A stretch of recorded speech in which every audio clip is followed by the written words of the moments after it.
오늘 이 시간은 너의 행사를 여호와께 맡기라 라는 제목을 가지고 하나님 말씀을 증거하도록 하겠습니다. 저와 여러분들이 잠언서의 말씀을 함께 읽었는데, 잠언서는 대부분 솔로몬이 지었습니다. 솔로몬이 거의 지었다고 하지만 사실은 저자가 하나님이세요.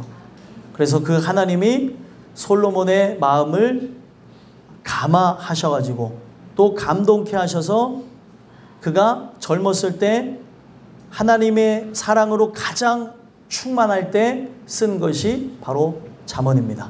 그래서 이 잠언을 보게 되어지면 우리 인생의 교훈에 대해서 진정한 지혜가 어디서 오는가, 우리의 삶에 가장 필요한 지혜는 모든 것을 다 아시는 그 예수를 아는 데 있다라는 것을 얘기하고 있다는 거예요. 여러분들과 제가 하나님을 경외하는 게 바로 지식의 근본이라고 얘기하고 있습니다. 다른 게 기본이 아니에요. 우리는 살아가면서 자녀들한테 뭘 가르칩니까? 처세술을 가르치고 이 세상에서 살아가는 방법을 가르치는데, 그 어떤 것보다 더 중요한 게 바로 하나님을 경외하는 것을 가르쳐야 된다는 거예요. 근데 안타까운 건 뭐예요? 나는 가르칠 뿐 그것이 실행되어지고 진짜로 역사하게 하시는 건 하나님이니까 나는 도구의 역할을 감당할 뿐이라는 거예요. 근데 중요한 거는 저와 여러분이 이게 소중하다는 것을 알아야 부모는 자녀에게, 또 먼저 예수를 알게 되어진 자녀는 부모에게, 또 우리 주변에 있는 친지들에게, 할아버지 할머니들은 바로 손주에게, 또 손주가 하나님의 은혜를 받았다면 할아버지 할머니에게, 계속 우리에게 주신 그 은혜가 우리 모든 사람들에게 입혀지길 소망하며 하나님을 경외하는 게 기본이다라는 것을 가르쳐야 된다는 거예요. 저와 여러분이 이 잠언서의 수많은 교훈 중에 하나인 바로 여호와께 대한 순복에 대한 말씀을 오늘 함께 나눌 것입니다. 우리의 삶에 가장 중요한 것은 그분께 순복하는 거예요. 순복한다는 게 어떤 의미를 갖고 있을까요? 네. 네. 순종하고 복종한다는 말에 그냥 줄임말이라고 생각하는 게 편할 거예요. 그렇죠? 그분께 여러분들과 저는 내 생각, 내 마음, 나의 뜻, 내가 가지고 있는 가치 상관없이 복종하는 거라는 거예요. 오늘 허락하시는 이 말씀을 통해 저와 여러분들이 바로 여호와께 대한 그런 순복하며 나가는 그런 은혜가 있게 되기를 간절히 소망합니다. 그래서 본문을 이렇게 보시면은 1절에서부터 3절까지 내용을 보게 되면 우리 제목이 뭐예요? 너의 행사를 여호와께 맡기라 라고 하는 그 말씀이 핵심이 되어져서 이끌고 가는 걸 보게 되어집니다. 우리의 행사라고 하면 뭐 어떤 우리가 치르는 행사를 의미하는 게 아니라 우리의 삶에 계획하고 진행하고 이루고자 하는 그런 일들, 인생을 얘기하는 거예요. 여러분들과 저의 인생 자체를 하나님께 맡겨야 된다는 겁니다. 우리의 삶에 어떤 사업을 해야 이 사업체에 이 말씀이 가장 많이 쓰여지는데, 그런 의미로 이 말씀이 주어지는 게 아닙니다. 사업하기 위해서, 사업이 잘 되기 위해서 그렇게 하는 것이 아니라 인생 자체를 사람들이 자기가 주인인 줄 알고 자기의 인생을 자기가 경영하려고 하는데, 이 모든 것에 대한 그 주인은, 모든 것에 대한 결론은 하나님이 갖고 계신다는 거예요. 그래서 저와 여러분은 이 내용을 통해서 우리가 왜 그분한테 맡겨야 되냐 보시면은 그 1절에도 여호와께로부터 나온다라고 얘기해요. 그래서 1절에도 결론이 여호와께로부터 나온다. 9절에 오늘 말씀 마지막에도 여호와시니라, 인도하시는 여호와시니라, 시작과 끝을 똑같이 맞춰놨다는 거예요. 오늘날 우리는 착각을 합니다. 뭘 착각을 해요? 마음을 안 갖고 있는 사람 없죠? 여기에 어린 아이들까지도 마음은 다 갖고 있죠. 내 마음대로 할 거야 라고 하는 것 요즘 많이 하는 친구들이 있어요. 냅둬, 내 마음대로 할 거야. 제 어렸을 때 별명은 징징이었습니다. 그래서 엄마 아빠한테 너 내가 알아서 한다고 그러다가 또 막 뭐라 그러면 막 울었어요. 그때 하도 울었고 지금 눈물이 잘 안 나요. 하도 울어가지고. 우리 아버지 어머니가 저한테 하는 말이, 유선아 울지 말고 말을 좀 또박또박 해봐. 뭔 소리인지 하나도 못 알아듣겠어. 예. 애들이 그런 과정을 저도 거쳤기 때문에 그러는데, 자기 마음대로 하려고 하는 성향이 있습니다. 여러분들 1절에 보면 마음의 경영은 사람에게 있다라고 하는 데에는 하나의 함정이 있어요. 나에게 있는 것 같아요? 아니에요. 우리는 부패한 본성을 갖고 있습니다. 여기 있는 모든 사람들이 마음을 갖고 있더라도 그 갖고 있는 마음은 이미 망가졌고 뭔가 부족하고 삐뚤어진 마음이라는 거예요. 여러분, 마음이 꼬부라진 사람하고 대화 한번 해보셨나요? 마음이 꼬부라진 사람하고 대화하면은 어떤 말을 해도 하고 다 걸려요. 이게 낚싯바늘과 같이 이렇게 걸리려고 준비하고 있는 사람이니까 그 사람한테 좋은 말을 해도 걸리고 나쁜 말 해도 걸리고 이렇게 해도 걸리고 저렇게 해도 걸리고 아무 말을 안 해도 걸리고 표정을 이렇게 해줘도 걸리고 다 걸립니다. 마음이 삐뚤어졌기 때문에 그래요. 근데 그게 어떤 특정한 사람만을 얘기하는 게 아니라 우리 인생 자체가 다 마음 자체가 이미 황폐해졌고 무너졌고 썩어져 있다는 거예요. 그래서 마음의 경영은 사람에게 있어도 라고 하는 건 어떻게 해석하는 게 편해요? 마음의 경영은 사람에게 있는 것 같아도 말의 응답은 여호와께로 나오느니라. 하나님께로부터 나온다는 거예요. 여러분들 이게 이해하기 쉬운 게 뭐냐면 사람의 마음은 먹기 나름이고 사람의 기분은 이거는 어떻게 할 수가 없습니다. 오늘 아침에는 기분이 좋았는데 갑자기 점심에 기분이 다운이 되기도 하고 저녁 때 또 갑자기 살아나기도 하고 인간은 주체할 수 없는 그런 존재예요. 근데 여러분들 사람들이 자주 쓰는 말 중에 어떤 게 있습니까? 부정적인 말 중에는 아유 내가 살아서 뭐해? 죽어야지. 아유 죽겠네. 죽겠네라는 말 여러분들은 안 쓰시죠? 써요. 아이고 죽겠네. 아이고 싹신이야. 이게 이제 또 연령대마다 틀려. 연령대가 좀 뒤로 가서 아우 싹신이 다 쑤시네. 아유 갈 때가 됐는데 왜 안 부르셔? 아이고 죽겠네. 자, 제가 이거를 쉽게 이해하게끔 이 얘기를 소환한 거예요. 이 얘기를 끌어들인 거죠. 죽겠네 하는데 죽어요, 안 죽어요? 안 죽어요. 그래서 사람이 여러 가지 마음에 드는 생각, 여러 가지 마음에 드는 그런 기분에 따라 뭐를 합니까? 말을 해요. 근데 그 말을 받으시는 분은 바로 하나님이시라는 거예요. 내가 아무리 죽겠네 해도 아직 때가 되지 않으면 죽지 않아요. 죽을 것 같아도 살아야 될 이유가 있으면 살게 하십니다. 그러면 그 이유를 찾아야지 계속 죽겠네 하는 게 하나님이 바라시는 게 아니에요. 우리의 삶에 흔히 나오는 이야기니까 제가 말씀을 드리는 겁니다. 말의 응답은 여호와께로부터는 하나님이 받으셔야 되는 거예요. 내가 어떤 마음의 계획을 갖고 사람은 계획한 걸로 말로 뱉죠. 앞으로 나는 이렇게 할 거야. 저렇게 할 거야. 어떤 누구에게든지 사랑하는 이에게든지 사랑하지 않는 이에게든지 나의 인생에든지 나는 이 계획을 따라서 이렇게 해야지 라고 하지만 그 계획을 받으시는 분이 있다는 거예요. 말을 듣고 회신해주고 이루어주는 분은 하나님 한 분이시라는 거예요. 내가 어떤 말을 하고 어떤 감정을 갖고 어떤 계획을 하는 게 중요한 게 아니라는 거예요. 그래서 여러분들과 저는 가장 중요한 게 내 마음 상태가 어떠한지를 봐야 됩니다. 말씀에 들어가기 전에. 그래서 2절에 보니까 하나님은 어디를 보신대요? 한번 읽어보겠습니다. 시작. 사람의 행위가 자기 보기에는 모두 깨끗하여도 여호와는 심령을 감찰하시느니라. 아멘. 자, 이 내용을 보니까 하나님은 어디를 감찰하신대요? 심령을 감찰합니다. 말로써 자기를 다 드러내는 사람이 있는가 하면 말로써 드러내지 않는 사람도 있습니다.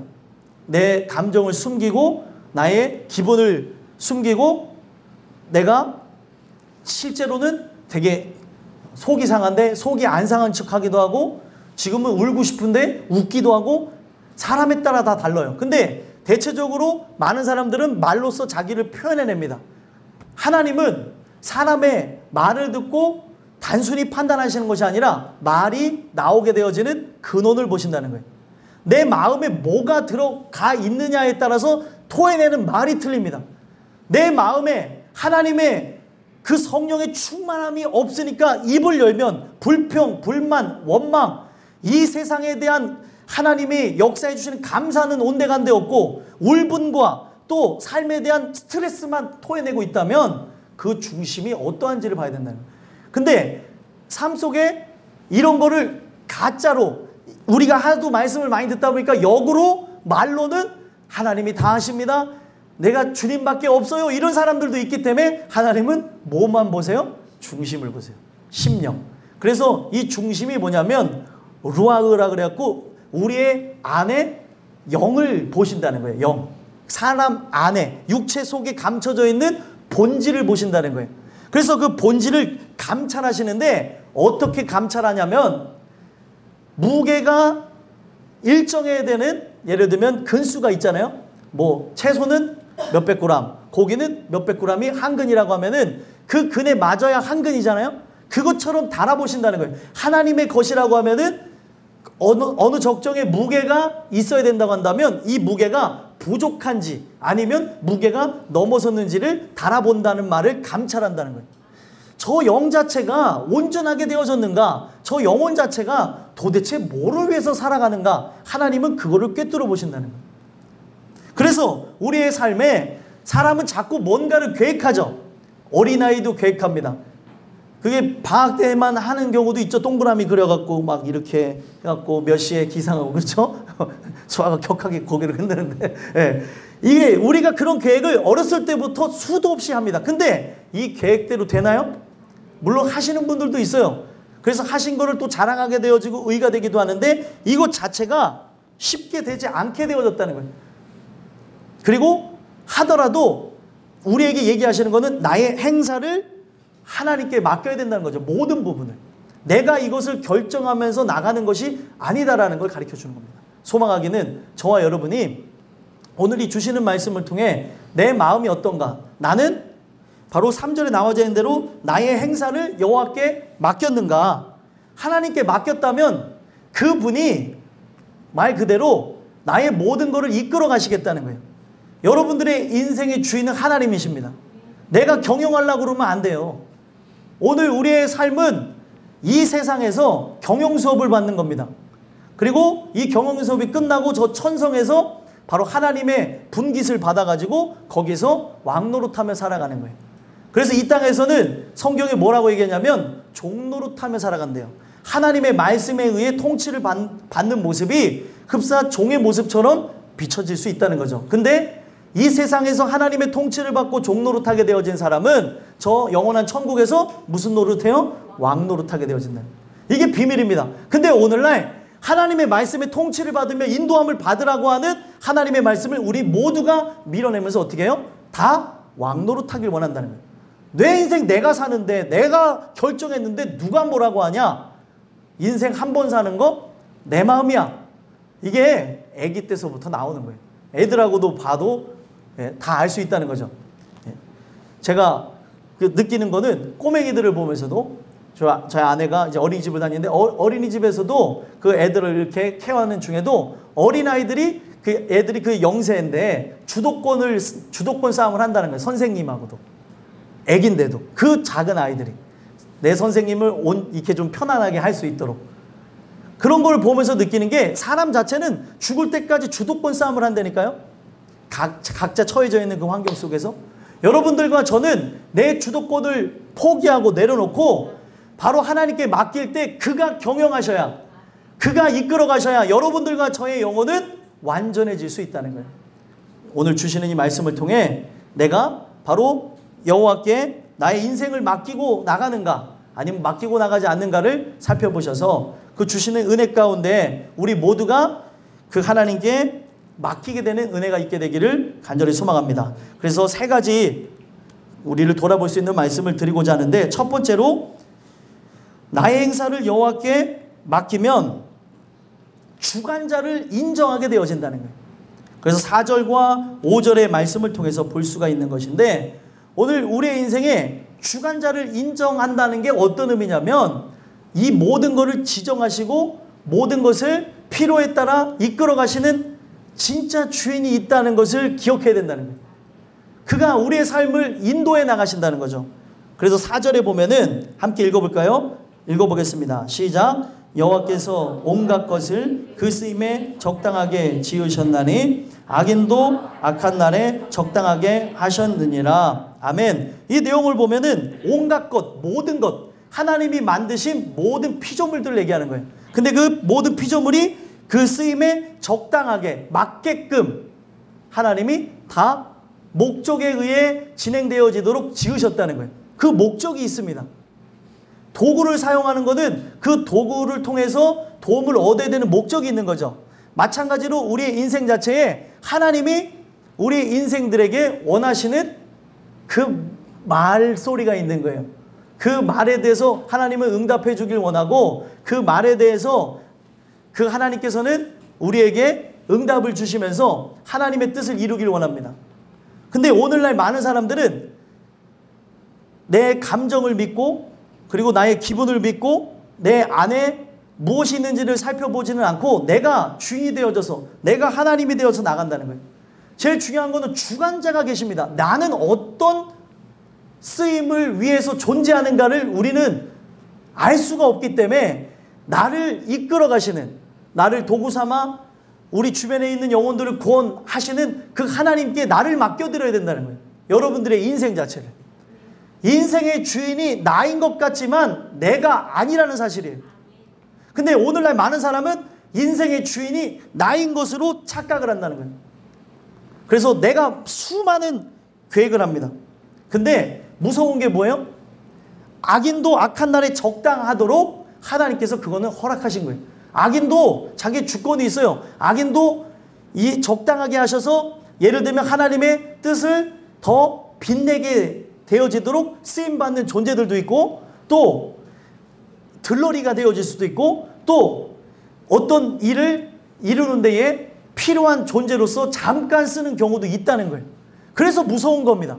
주관자에게 맡기지 않는다면 나의 삶의 끝도 나의 인생도 어떻게 이끌어갈지를 모른다는 거예요. 그래서 여러분들 보면은 아이들만 사춘기를 겪는 게 아니라 사춘기가 여러분들 그거 애들한테만 쓰는 언어인데 사춘기를 겪고 있는 어른들을 볼 때가 있어요.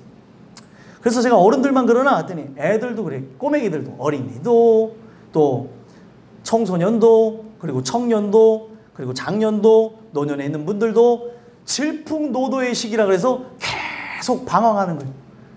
뭘 위해서 나가는지를 모르고 내가 자꾸 하나님과 주권 싸움을 해서 그렇다는 생각은 못하고 계속 어떻게 해요? 내가 주인인 양 인생을 이끌고 가니까 불행하기도 하고 답답하기도 하고 뭔가 막혀지기도 하고 하나님께서 아니라는 사인을 주는데도 우리는 그냥 그렇게 살아간다는 거예요.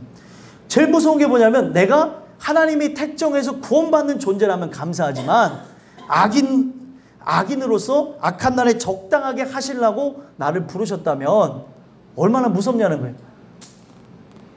교회를 오는 이유는 딱 하나죠. 교회를 오는 이유는 하나님의 말씀을 듣고 그의 나라와 그의 의를 구하고 하나님의 영광을 위해 살아가기 위해서 그런 거예요. 오늘 우리 삶이 쓰임에 적당하게 주관자가 있다는 것을 가르쳐 주세요. 그래서 내 주권을 포기하고 계속 하나님의 말씀 안으로 들어오라고 그 하나님의 인도하심을 따라서 나가라고 이야기를 하고 있습니다. 아, 나는 부패한 본성을 갖고 있기 때문에 그래서 이 부패한 마음과 새로 부어지는 마음에서 성경은 뭐라고 얘기했냐면 두 마음이 공존할 수 있다고요.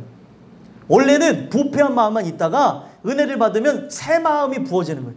그래서 그거를 새 영이라고 합니다. 그래서 그때부터는 두 마음이 부딪히고 싸우는 것들을 볼 수 있어요. 여러분들의 마음 상태를 한번 보세요. 두 마음이 싸우는가? 아니면 하나님 뜻대로 살고 싶지 않은 그 마음만 존재하는가? 한번 살펴볼 필요가 있습니다.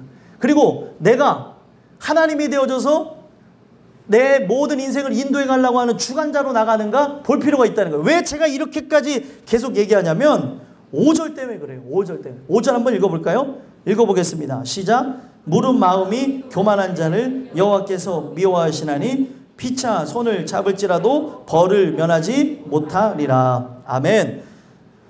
마음이 교만한 자를 여호와께서 어떻게 하신대요? 미워하신대요. 교만한 게 뭘까요? 여러분 교만이 뭘 것 같아요? 교만이 이렇게 다니는 게 교만이 아니라는 거죠. 그리고 이렇게 다니는 게 또 겸손이 아니에요. 오늘날 교회에 이런 잘못되어진 그런 도덕적인 모습만 강조가 되다 보니까 겉으로는 겸손한 척 하는데 속에서는 하나님의 뜻을 거역하며 교만한 행각들을 볼 수 있다는 거예요. 성경에 있는 토대로 해서 교만이 뭐냐면요. 아주 간단해요. 내 생각을 주장하는 게 교만이에요. 자, 보세요. 왕하고 신하 앞에서 신하가 그 왕의 주권을 넘어서게 되면 어떻게 됩니까? 그러니까 예를 들면은 그 내시하고 왕하고 막 얘기하는데 내시가 어떻게 얘기해요? 왕이시여, 그렇게 하면 안 됩니다. 그렇게 하면 백성이 다 죽습니다. 이렇게 얘기하면 내시는 물론 말할 권한도 없지만 내시가 그렇게 하면 어떻게 되어져요? 바로 죽어요. 물론 이 왕이라고 하는 체제 아래 어떤 권력들에 대한 집단이 있어가지고 왕을 좌지우지하는 그런 것이 있지만 실제 절대적인 힘을 갖고 있는 왕에게 말 한마디만 잘못해도 죽습니다. 제가 무엇을 얘기하고 있냐면 이 세상의 절대적인 군주나 절대적인 힘을 발휘하는 왕 앞에서도 그 그림자를 밟을까 뒤를 이렇게 뒤에서 따라가는 것도 있고 말이 앞서 나갈까 조심하면서 들어주고 하는 그런 모습이 있다고 하는데 만왕의 왕 되신 하나님 앞에 어떻게 잘못된 생각에만 초점이 맞춰져 있는 나의 생각을 그분께 내놓을 수 있냐는 거예요. 이거는 있을 수가 없는 거라는 거죠. 이거를 교만이라고 하는 거. 그러니까 이건 뭐예요? 나라고 하는 존재는 가망성이 없다고 하는 걸 인정하라는 거예요. 근데 은혜가 아니면 부패한 본성을 인정하지 못한다니까요. 사람은 아무리 어떤 존재라 그래도 그래도 나에게서 우연이라도 좋은 생각이 나오겠지, 선한 생각이 나오겠지. 아닙니다. 인간은 하나님이 주시는 은혜에 의해서 통치되어지고 생각하지 않으면 다 나를 위한 생각, 이기적인 생각, 다른 생각은 다른 사람은 보지도 못해요. 나만 봐달라고 이렇게 소리를 지른다는 거예요. 내가 죽겠는데 내가 누굴 보냐는 거예요. 그래서 은혜가 필요한 겁니다. 성경은 뭐라고 얘기하고 있어요? 그 은혜가 들어오면 이웃을 내 몸과 같이 사랑하는 나의 중심에 나를 바라보며 나를 생각하는 내 중심의 그 시각이 다른 사람을 보게 되어진다니까요. 은혜가 있지 않으면 불가능한 겁니다. 그래서 어디까지 나가요? 원수를 사랑하기까지 되어져요. 있을 수 없는 부분을 성경은 있을 수 있다라고 얘기를 해요. 하나님의 은혜를 통해서.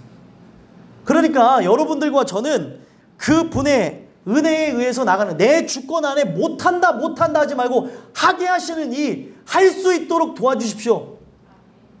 뭐 그냥 이상에 있는 걸 정복하기 위해 할 수 있다고 도와달라는 게 아니라 우리가 진짜 만물을 용서하고 만물을 사랑하고 하나님의 은혜 가운데 살아갈 수 있도록 도와달라고 해야 된다는 거예요.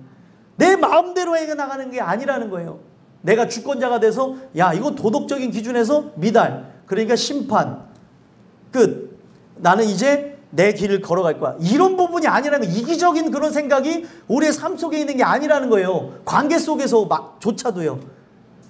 우리는 이 내용을 통해 봐야 되는 게 교만한 게 그거라는 거예요.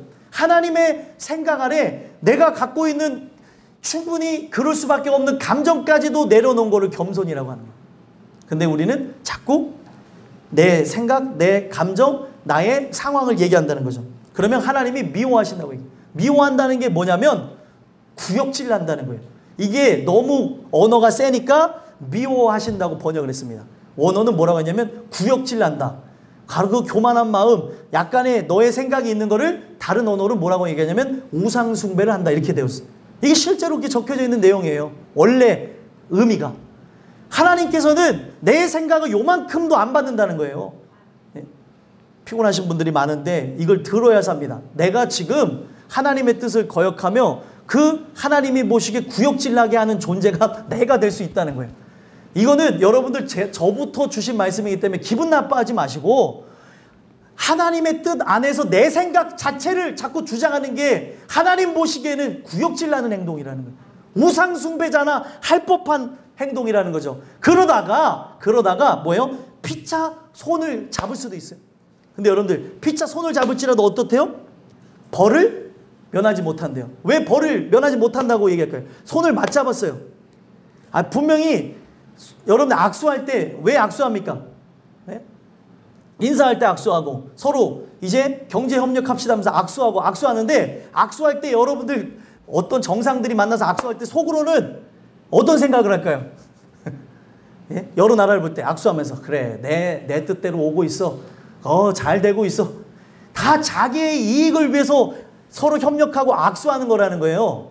근데 이 하나님 은혜 아래 우리가 순복하며 나가는데 손을 잡는다는 게 뭐예요? 그가 강력하신 뜻 안에서 우리를 이끌고 가는데 손은 붙잡을 수가 있어요. 근데 여러분들 아빠하고 아이하고 손잡은 모습 본 적 있나요? 아빠는 목적이 있어서 이쪽으로 가야 되는데 아이는 그 지나가다 보니 장난감 가게가 있어요. 그러면 애는 어디로 가요? 이야, 똑똑해. 장난감 가게 할 때 뭔가 정신이 바짝 드는 것 같지, 그치? 장난감 가게로 갈 수밖에 없다는 거예요.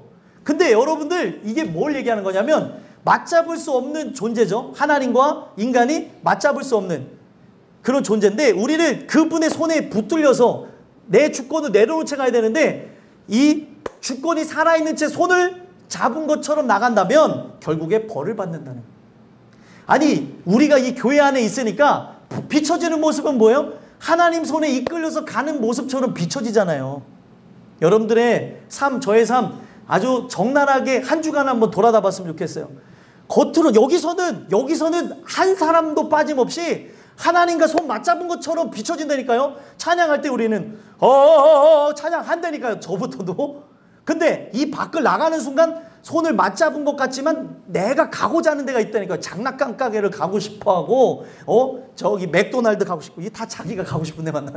맥도날드 가고 싶고 뭐 자기의 생각이 있다는 거예요. 다. 근데 이것을 성경은 뭐라고 얘기해요? 교만이라고 얘기한다. 이렇게 내 주권이 살아서 나가는 존재 자체는 벌을 면하지 못한다는 거예요. 그러니 여러분들과 제가 은혜 없이 어떻게 살아가냐는 거예요. 우리가 이 안에 있지만 자꾸 내 주권대로 나가려고 하잖아요. 그래서 그의 긍휼을 구하고 그의 은혜를 통해 충만함을 얻기를 소망하라는 거예요. 충만하지 않으면 또다시 그 길을 걸어갈까요? 안 갈까요? 가요. 은혜로 그 길만 걸어가면 좋겠지만 저번 주는 정말 은혜로 살았는데 이번 주는 영 아니 올시다 할 수 있다는 거예요. 저를 보면서도 어제 막 눈물 흘려가면서 주여 제가 잘못했습니다. 주님 은혜를 살게 없어. 자고 일어났더니 언제 그랬냐 이거예요. 이런 거 경험해 본 적 없으세요? 아이 진짜라니까요. 어제는 진짜 막 이사를 들어 저기로 옮기려면 옮겨질 것 같은데 자고 일어났더니 그래서 감정을 믿으면 안 된다는 감정은 다 사라졌어요. 그래서 내가 어제 꿈을 꿨나? 내가 어제 미쳤나? 사람들이 제일 많이 생각하는 게 그거래요. 어떨 때 막 은혜 받아서 그 은혜에 취해서 헝금한 사람들이 정신을 차리면 어머 내가 그때 미쳤었나 봐. 왜 그랬을까? 이런다는 제 우스갯소리를 할 때가 있습니다. 아니 그렇다니까 한 여름밤에 꾼 꿈처럼 느껴질 때가 있다는 거예요. 소망하기는 이 주시는 말씀을 통해 저와 여러분들이 바로 그가 주관자라고 하는 걸 인정케 되어지는 은혜가 있게 되길 간절히 소망합니다. 두 번째로는요. 나의 인사를 여호와께 맡기면 인자와 진리로 인하여 살아갈 수 있게 되어진다는 거예요. 인자와 진리로 인하여 살아간다. 6절 한번 읽어볼까요? 읽어보겠습니다. 시작. 인자와 진리로 인하여 죄악이 속하게 되고 여호와를 경외함으로 말미암아 악에서 떠나게 되느니라. 아멘. 자 보세요. 우리는 자꾸 내 꿈을 꾸려고 그래. 하나님의 꿈이 아닌 내 꿈을 꾸려고 하는 존재예요. 그렇기 때문에 이게 아무리 떨쳐려고 해도 떨쳐져요? 안 떨쳐져요? 안 떨쳐져요.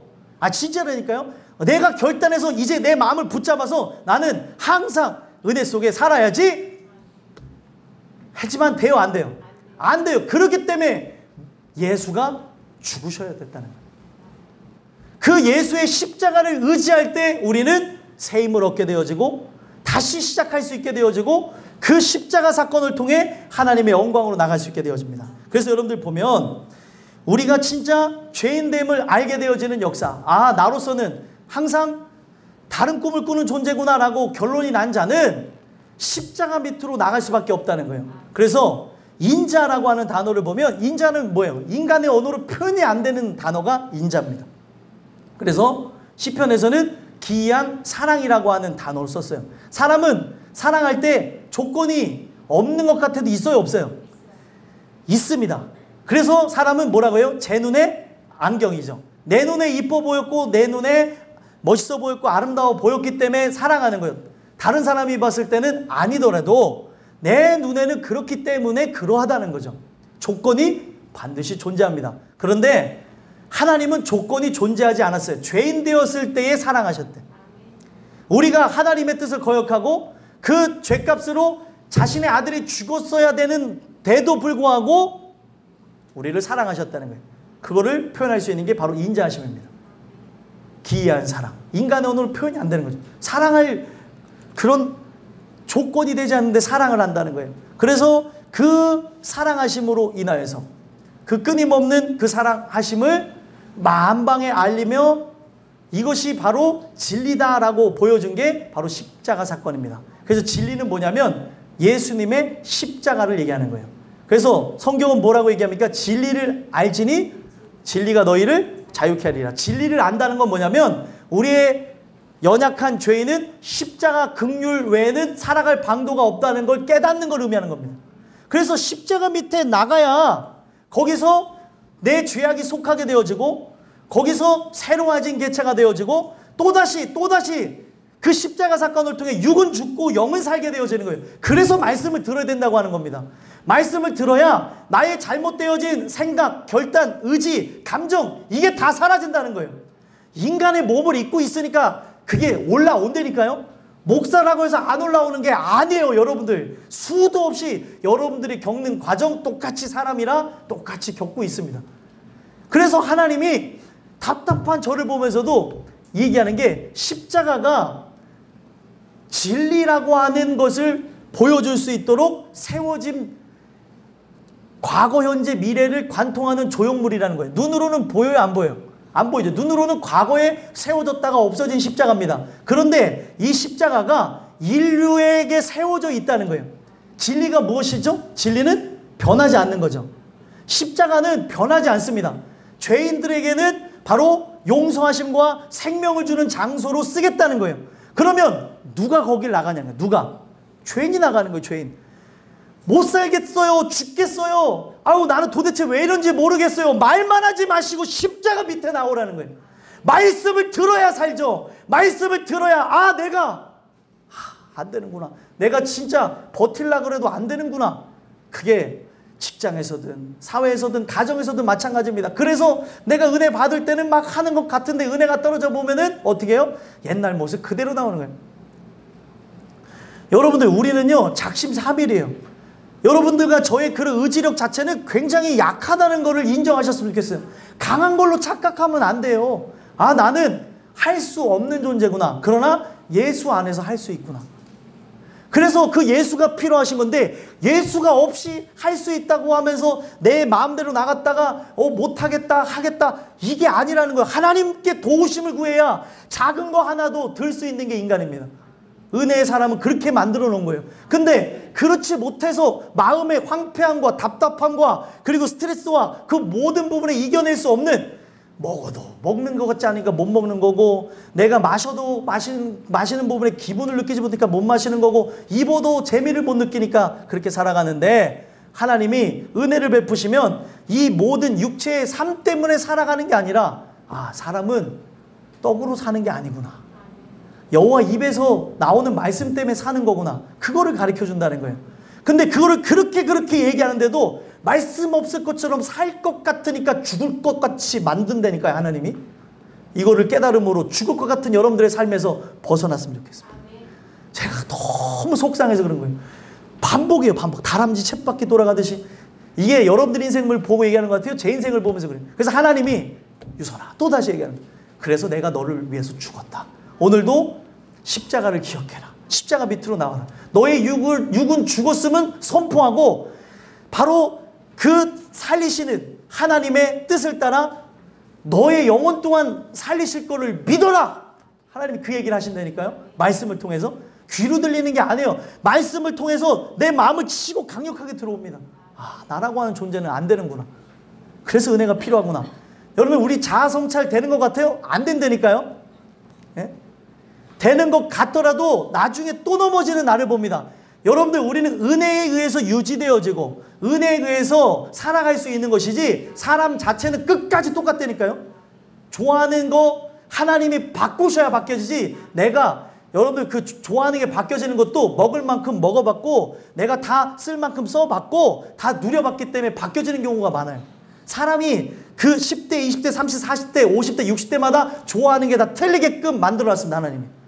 그래서 이것에 또 뭔 착각을 하게 돼요? 내가 진짜 성화하는 건 아닌가? 내가 진짜 거룩해진 개체가 되어지는가 착각할 때가 있는데 거룩은 입어야 되는 것이지 내 스스로가 거룩해질 수 없습니다. 그래서 또다시 과거로 돌아갈 수 있음을 얘기해 주는 거예요. 공든탑이 무너지는 것처럼 인간은 또다시 그렇게 되어질 수 있습니다. 그렇기 때문에 여러분들과 저는 인자와 진리로 인하여 살아가야 된다는 거예요. 그럴 때에 죄악이 속하여지고 그 영에 의해서 살아가게 되어지고 이제는 나를 살리신 예수님 때문에 어떻게 살아가요? 여호와를 경외함으로 말미암아 살아간다는 거예요. 근데 여호와를 경외한 게 뭐가 중요하냐면 악에서 떠나게 되어지는 거예요. 예전에는 악과 함께 사는 거를 즐거워했습니다. 근데 이제는 뭐예요? 악과 함께 사는 게 싫어요. 그래서 이 세상 살기를 싫어하셔야죠. 여러분들과 저는 죄 짓는 나를 보면서 세상 살기를 싫어하며 천국 가기를 원해야 되는데 아주 지긋지긋한 사람들이 옆에 있잖아요. 제 얘기하는 건 아니고요. 주변에 그 상황, 환경, 형편, 처지 사람들은 다 똑같다는 거예요. 뭐가 지겹다 하는 거 보면 살아가는 그 인생 속에서 겪게 되어지는 삶의 문제, 인간이 겪어야 되는 그런 많은 일들 때문에 그러는데 이것 때문에 살기를 싫어해서 되는 게 아니라 내 죄 때문에, 변하지 않는 나 때문에 내가 천국 가기를 소망합니다. 내가 육체를 입은 동안 또다시 하나님의 마음을 아프게 하는 것 때문에 괴로워할 수는 있을 수 있다는 거예요. 그런데 그게 누구 때문에 말 속에 죄의 원형이 있구나 라는 걸 기억하셔야 됩니다. 자, 아담이 누구 핑계를 댔어요? 여러분들 핑계 대면 안 됩니다. 내가 교회 안 나온 건 누구 때문이야 라고 하는 거는 이 에덴 동산에 있는 관점을 볼 때 누구 때문인 것 같지만 결국은 누구 때문이에요? 자기 때문이라는 거예요. 이거 다 속고 넘어가고 있습니다. 내가 이놈의 남편 때문에, 이놈의 아내 때문에, 부모님 때문에, 자녀들 때문에 내가 못 살겠어. 내가 그냥 이 세상을 왜 사는지 모르겠어. 여러분들 누구 때문이 아니에요. 내가 지금 하나님과 단절되어져서 은혜가 없으니까 내 입맛이 쓰고 내 인생 자체가 진짜 무비하고 건조한 것처럼 느껴지는 겁니다. 은혜가 있어 보세요. 아무리 삶에 만족할 만한 것이 없을지라도 예수로 만족할 수 있습니다. 예수님으로. 오늘 그런 은혜가 여러분들에게 있었으면 좋겠어요. 악에서 떠난다는 건 바로 그런 걸 얘기하는 거예요. 악에서 떠난다. 여호와를 경외함으로써 오직 그의 뜻과 그의 영광으로 나가게 되어진다는 거죠. 여러분들과 저는 그 은혜에 의해서 십자가 사랑을 깨닫게 되어짐으로 이제는 뭐예요? 그 사랑에 감격해서 오직 하나님의 영광을 위해 살아가는 거예요. 그게 하나님을 경외하는 자입니다. 그래서 무엇만 두려워하냐면 하나님만 두려워해요. 이 세상 그 어떤 것도 두려워하지 않습니다. 두려움은 일시적으로 찾아올 수 있어요. 그러나 그 두려움에 지배되지는 않는다는 거예요. 여러분들과 제가 삶에 두려운 게 많죠. 미래에 대한 스트레스, 직업이나 또 아니면 학업이나 또 아니면은 나의 건강이나 아니면 나의 노후나 아니면 이제 결혼의 문제나 이런 것들이 우리를 흔들어 놓을 때가 있는데 주시는 은혜를 통해서 오직 그 모든 것들을 두려워하기보다 하나님만을 두려워하고 그 하나님을 두려워하게 되어짐으로 가장 중요한 것을 이행해 나가는 그런 은혜가 여러분들과 저에게 있었으면 좋겠습니다. 여러분들과 저에게 이런 은혜가 있게 되어지는 것으로 하나님의 그 영광을 위해서 오직 내가 구원받은 자라고 하면은 그분의 기쁘심을 따라서 살아가는 그런 아름다운 존재가 되게 하기를 소망합니다. 마지막 세 번째로요. 나의 행사를 여호와께 맡기면 여호와를 기쁘시게 하는 삶에 초점을 맞춘다는 거예요. 7절 한번 읽어보겠습니다. 읽겠습니다. 시작. 사람의 행위가 여호와를 기쁘시게 하면 그 사람의 원수라도 그와 더불어 화목하게 하시느니라. 아멘. 여러분들 여기 보시면은 사람의 행위 자체가 여호와를 기쁘게 한다고 하는 건 뭐냐면 마음 상태가 바뀌어져서 말도 마찬가지고요. 행동도 마찬가지입니다. 마음에 어떤 생각이 부어져요. 그리고 그 마음이 가득 차게 되어집니다. 그 다음에 나오는 게 뭐예요? 말과 행동이라는 거예요. 근데 이 사람의 행위로 나왔다. 하나님을 기쁘시게 하는 행동으로 나왔다는 것은 뭐예요? 그 마음에 하나님에 대한 은혜와 사랑이 가득하다는 거죠. 그래서 결국에 그 십자가 사건, 십자가에서 베푸신 그 은혜가 나에게 충만하기 때문에 하나님을 기쁘게 하는 삶의 목적으로 살아간다는 거예요. 하나님을 기쁘게 하는 삶의 목적. 여러분들과 저는 누구를 기쁘게 하기 위해서 살아갑니까? 나를 기쁘게 하기 위해서 살아가잖아요. 나의 만족을 위해서, 나의 그 안녕을 위하여서 살아가지 않습니까? 뭐 컵 하나를 사더라도 아니면 옷 하나를 사도 나의 기쁨을 위해서 사는 거 아니에요? 그리고 먹을 거를 먹어도 입어도 다 그런 측면으로 되어졌는데 하나님이 주신 그 은혜, 십자가 사건에 나에게 실제가 되어지면 먹든지 마시든지 무엇을 하든지 다 하나님의 영광을 위해서 한다는 거예요. 나의 삶의 초점이 하나님을 기쁘시게 하는 데에만 목적을 뒀다는 거예요. 공부하는 것도 자기 만족이 아니에요. 하나님을 기쁘시게 하기 위해서. 내가 직업을 가진 것도 다 하나님을 기쁘시게 하기 위해서. 내가 오늘날 숨을 쉬는 것도 하나님을 기쁘시게 하기 위해서. 하나님을 기쁘시게 하는 존재로서 살아가야 되는데 왜 오늘날 내 삶을 살기를 원치 않느냐는 거예요. 내 삶에 대한 왜 원망과 불평이 있냐는 거죠. 오늘 우리의 삶에 스트레스가 강력하게 올 때가 있을 때가 있습니다. 어떤 개체라든지 스트레스가 없는 사람은 없어요. 근데 여러분들과 제가 기억해야 되는 것은 나를 위한 삶이 아니라 그분을 위한 삶이라는 걸 기억했으면 좋겠어요. 아, 내가 이렇게 힘든데도 불구하고 그분을 기쁘시기 위해서 살아가는 것이지. 근데 이게 생각해 보세요. 이 사람이 결단하고 이성적으로는 할 수 없는 거예요. 왜 내가 보이지 않는 신을 위해서 그렇게 살아가냐는 거예요. 그래서 실제로 십자가 사건을 경험한 사람만 그렇게 살아갈 수 있는 겁니다. 그리고 그렇게 살아가다가 연약해질 때 또다시 십자가 밑에 나아가 공급하시는 그 은혜와 진리를 통해 또다시 기쁘시게 하기 위해 살아가는 거예요. 그렇게 되어지면 어떻게 되어진대요? 그 사람의 원수라도 그와 더불어 화목하게 하시느니라. 이게 어떻게 되어지는 거냐면 내 마음에 하나님의 은혜와 사랑으로 가득 차게 되어지면 말부터 뭐가 나올까요? 예, 하나님에 대한 이야기가 튀어나와요. 삶에 대한 이야기 속에서도 그렇게 살지 못한 나의 이야기가 나올 겁니다. 근데 그런 것이 없이 나오고 있다면 내 안에 채워져 있는 게 뭐냐는 거예요. 그리고 행동도 마찬가지예요. 아, 진짜 사람의 그런 심리를 보자고. 심리 상태가 어떠하냐에 따라서 결국에 그가 움직이는 게 달라진다니까요. 애기가 여기 옆에 친한 사람이 있었어요. 여기 아장아장 걷는 애인데 그 아장아장 걷는 그 아이가 이 친한 사람하고 늘 교통하는데 그때 밥 먹을 시간이 되는데 옆에서 엄마가 호로로로 하면서 이 아이 젖병 흔들면 어떻게 해요? 이 사람하고 막 좋다고 하다가 딱 보고 어떻게 해요? 그 길로 걸어갑니다. 네. 이게 뭐냐면 그 마음의 배고픔, 마음의 굶주림이 그에게 극대화됐다가 근데 극대화됐는데도 사람 자체가 이 앞에 펼쳐져 있는 기쁨 때문에 잊어버리고 있다가 그걸 보는 순간 맞아. 나 되게 배고픈데 맞아. 저거 보고 가야지. 애가 지금 여기 노는 사람 일로 오라 그래도 그 소리 안 듣고 절로 간다는 거예요. 오라 그러면 가요. 사람 자체가 똑같아요. 단순하게 그 애기에 얘기하는 것 같지만 우리의 인생 또한 마찬가지라는 겁니다. 사람이 어디로 움직이냐는 거예요. 내 마음이 있는 곳으로 움직인다니까요. 떠나요. 푸른 바다로. 예? 이런 내용들을 가사로 갖고 막 노래를 막 만들잖아요. 세상에. 왜 바다로 떠나고 산으로 떠나고 들로 나가고 하는 이유가 뭡니까? 내 마음이 들에 가 있고 산에 가 있고 바다에 가 있는 거예요. 일을 하면서 일하는 그 직장생 하는 사람들이 버티는 이유가 뭔지 아십니까? 연휴 때 놀러 가겠다는 거예요. 그래서 버틴대요. 여러분들은 버티는 이유가 뭐예요? 예수님 때문에 버텨야 되는 거예요. 내가 먹든지 마시든지 뭐 하나님의 영광을 위해서 살아가는 거라는 거예요.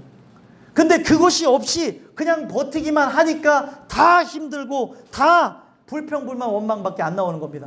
여러분들과 제 안에 예수로 충만하게 되어지면 결국에 어떻게 돼요? 말과 행동과 얼굴이 다르다는 거예요. 결국에 이것을 통해서 원수라도 그 사람의 원수였을지라도 그와 더불어 화목하게 된다는 거예요. 이유가 뭡니까? 그 안에 있는 은혜와 사랑 때문에 그런 역사가 일어납니다.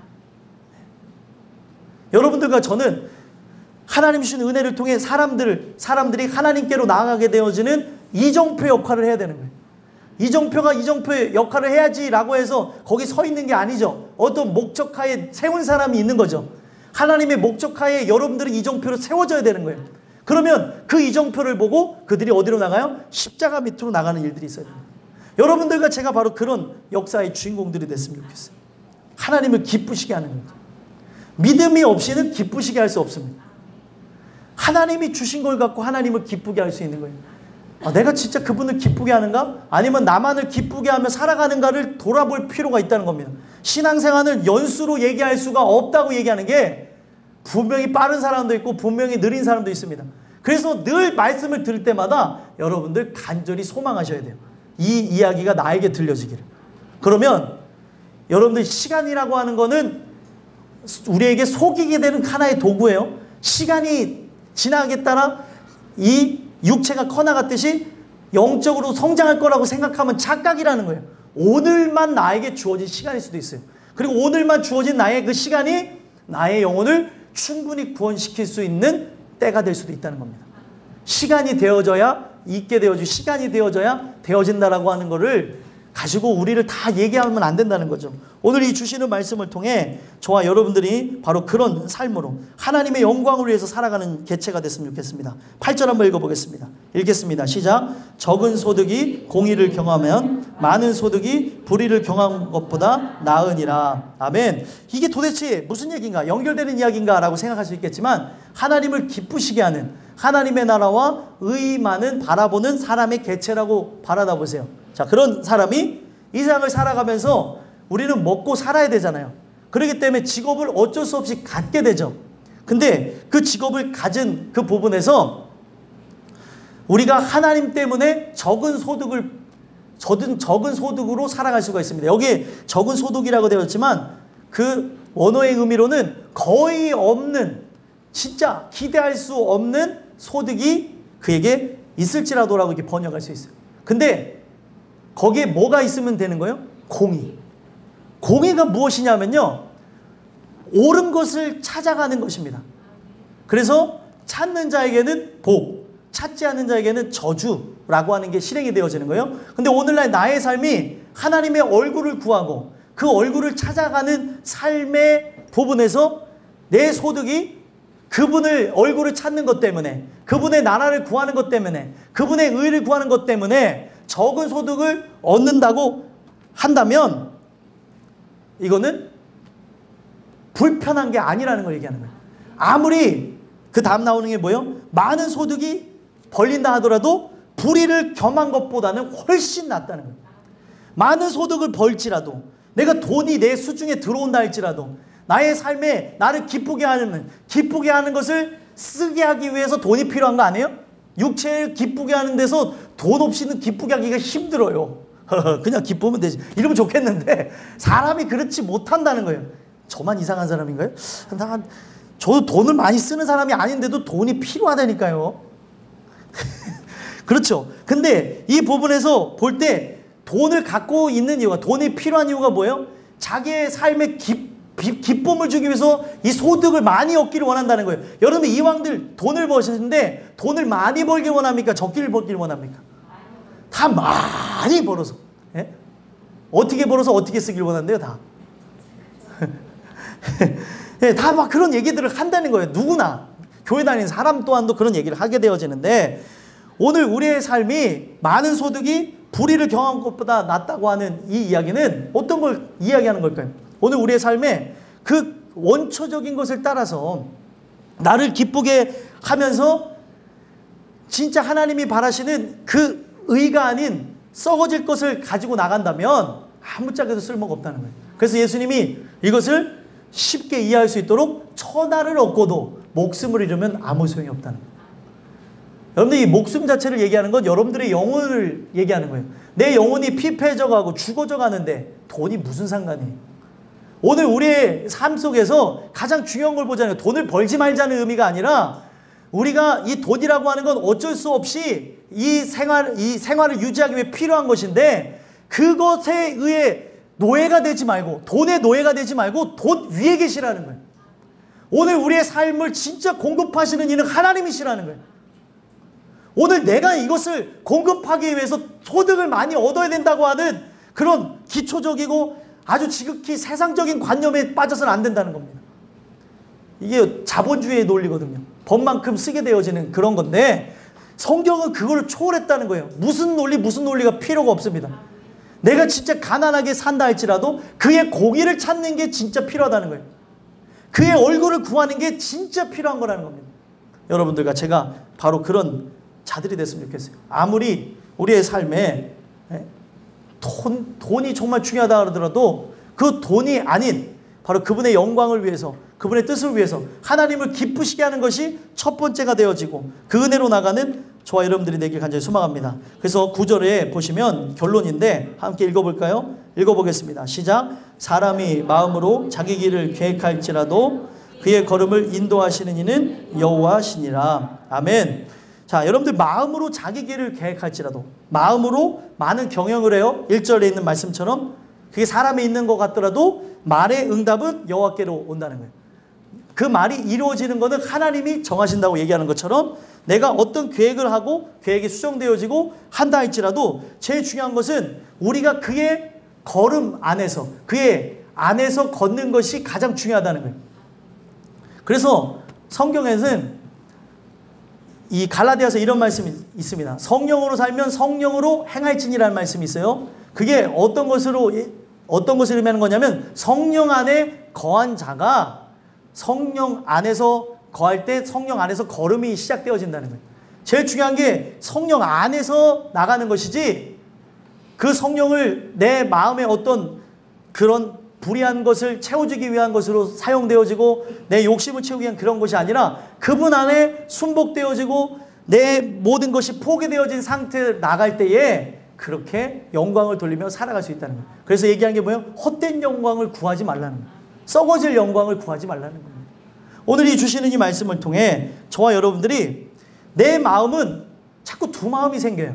이제 여러분들 은혜를 받으시니까 한 마음에서 세상을 향한 한 마음에서 하나님 뜻대로 살고픈 마음이 들어왔을 겁니다. 이 두 마음을 품은 자들아 그곳에서 돌아서라고 성경은 얘기하고 있는데 이 마음을 붙잡아 주시는 이 마음을 바꾸시는 분이 있다는 거예요. 오늘도 그 분을 의지하며 그분의 주시는 은혜를 통해 살기를 소망했으면 좋겠어요. 그렇기 때문에 그분께 맡겨야 된다는 거예요. 나는 이렇게 저렇게 인간의 그 뜻대로 살기를 원하는 마음이 강하기 때문에 그렇습니다. 저와 여러분이 내가 어떤 것을 마음으로 자기 길을 계획할지도 걸음을 인도하시는 분이 여호와라고 하셨사오니 나의 인생에 개입해달라고 나의 인생을 중재해달라고 그렇게 기도하며 나가는 여러분들과 제가 됐으면 좋겠어요. 기도가 필요합니다. 우리 모두가. 그분이 개입하셔야 돼요.